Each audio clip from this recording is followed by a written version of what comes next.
चिमटा घेऊन राबून कष्ट करून ते तुम्हाला सगळ्या सुख सुविधा उपलब्ध करून देतात. बरोबर आहे ना?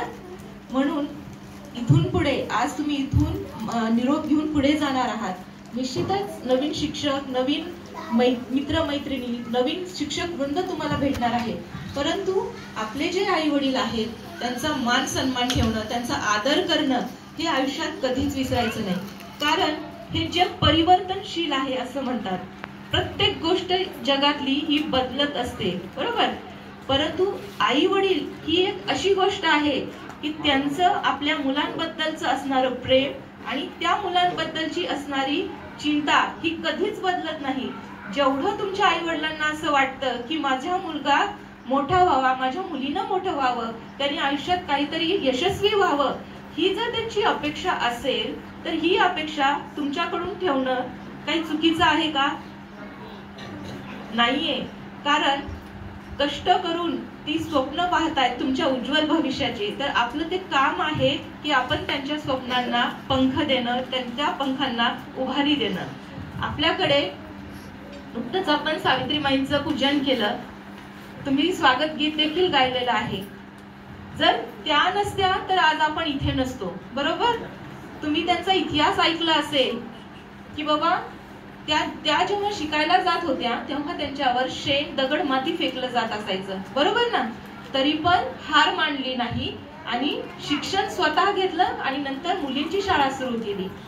आज तुम्ही शाळेत येत असताना तुमच्यावर कोणी चिखल किंवा दगड, माती फेकतं का? नाही. आज तुम्हाला किती सुविधा उपलब्ध आहेत.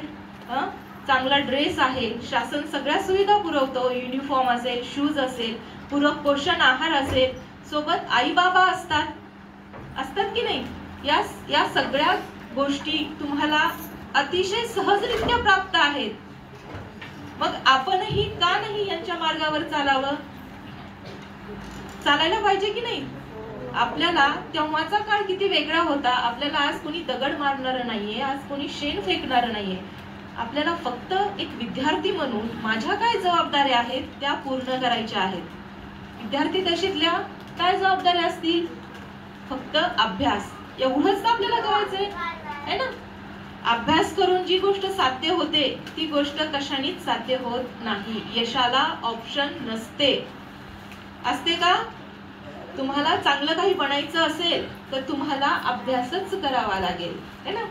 संत तुकोबा म्हणतात, असाध्य ते साध्य करिता सायास कारण अभ्यास.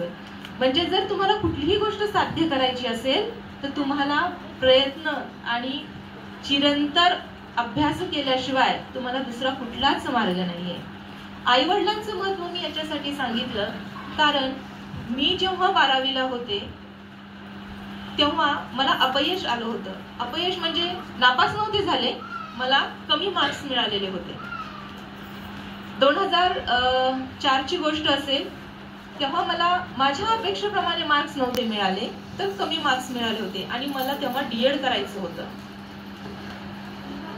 सोबतचे सगळे माझे जे मित्र होते, माझ्या मैत्रिणी होत्या, त्यांना चांगले मार्क्स मिळाले, त्यामुळे त्या सगळ्या डीएडला लागल्या आणि प्राथमिक शिक्षिका झाल्या, बरोबर.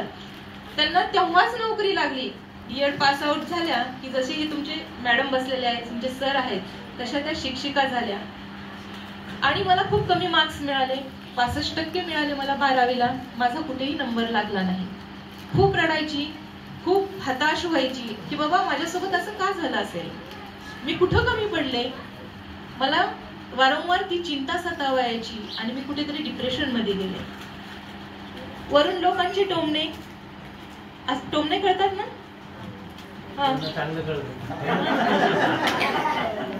की काय झालं बुवा, काय झालं मग असं.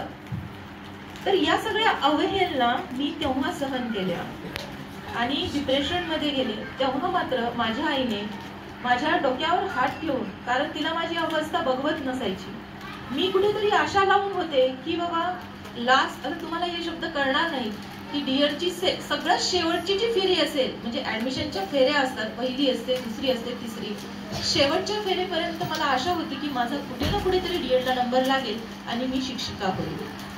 परंतु तो झालं नाही, तसं झालं नाही, माझ्या अपेक्षेप्रमाणे तसं झालं नाही. आणि जी माझी अवस्था झालेली होती तेव्हा माझ्या आईने मला सांगितलं की बेटा, तळ हाताने सूर्य झाकता येत नसतो. हा आपला तळ हात आहे ना, तळ हाताने आपण सूर्य झाकत म्हणजे आपल्याला सूर्य झाकता येत नसतो. कारण का, कधी ना कधी सूर्याचं तेज हे बाहेर पडतच असतं.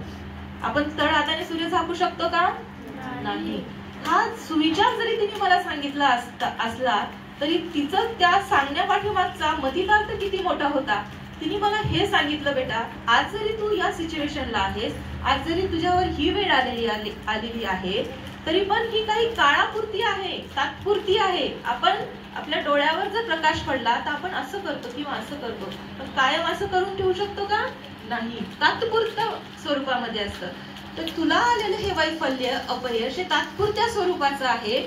तू हे समज आणि सगळा तुझा जो ताण आहे किंवा तुझी जी नैराश्य आहे ही झटकून टाक आणि तुझ्या आतल्या प्रेरणेला ओळख आणि तू त्याप्रमाणे तुझे प्रयत्न चालू कर.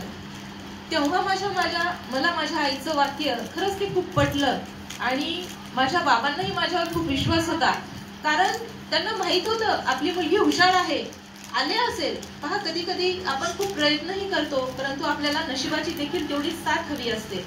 माझ्या वडिलांना माहित होतं की माझी मुलगी खरंच खूप हुशार आहे आणि त्यांनी मला तिथून बाहेर काढलं. BEd ला नंबर नाही लागला आणि मला BSc ला ऍडमिशन दिलं. ठीक आहे, BSc कडे.